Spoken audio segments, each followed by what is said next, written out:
Le 27 décembre. Voilà longtemps que je n'ai pas pris mon cahier en main. Je me suis emmitouflé et les chevaux attendent.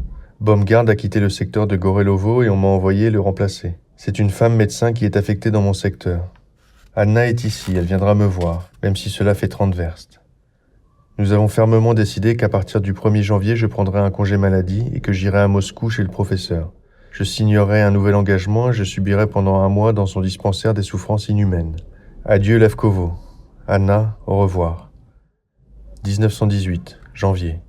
Je ne suis pas parti, je ne peux me séparer de mon petit Dieu de cristaux solubles. Cette cure me ferait mourir. Et l'idée me vient de plus en plus souvent que ce n'est pas la peine de me soigner. Le 15 janvier, ce matin, vomissement, 3 injections de solution à 4% à la tombée de la nuit, 3 injections de solution à 4% pour la nuit.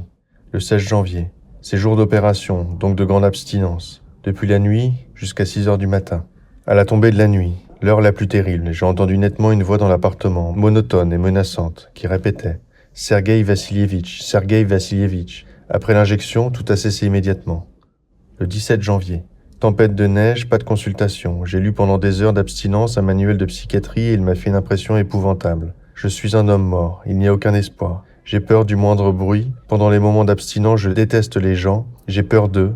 Dans les périodes d'euphorie, je les aime tous, mais je préfère la solitude.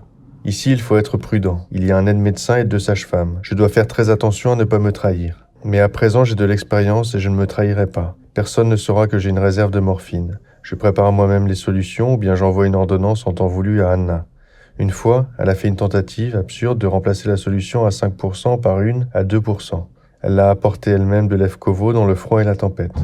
Nous avons eu une querelle pénible à ce sujet pendant toute la nuit. Je l'ai convaincu qu'il ne fallait pas faire ça. J'ai annoncé au personnel d'ici que j'étais malade. Je me suis longtemps cassé la tête pour inventer une maladie. J'ai dit que j'avais des rhumatismes aux jambes et une forme grave de neurasthénie. Ils sont prévenus que je pars en congé en février à Moscou pour me soigner. Tout marche comme sur des roulettes, aucun problème dans le travail. J'évite d'opérer les jours où je souffre de vomissements incoercibles et de hoquets. C'est pourquoi il m'a fallu ajouter au reste un catarrhe de l'estomac. Cela fait vraiment trop de maladies pour un seul homme. Le personnel d'ici est compatissant et me pousse lui-même à partir en congé. Aspect extérieur, maigre, d'une pâleur de cire. J'ai pris un bain et en ai profité pour me peser sur la balance de l'hôpital. L'an passé, je pesais 4 poux. À présent, 3 poux, 15 livres. J'ai été effrayé en voyant où s'arrêtait l'aiguille. Après, c'est passé. J'ai constamment des abcès sur les avant-bras, la même chose sur les cuisses. Je ne sais pas préparer les solutions de façon stérile. En outre, je me suis piqué peut-être 3 fois avec une aiguille non bouillie. J'étais très pressé, c'était avant mon départ. C'est inadmissible.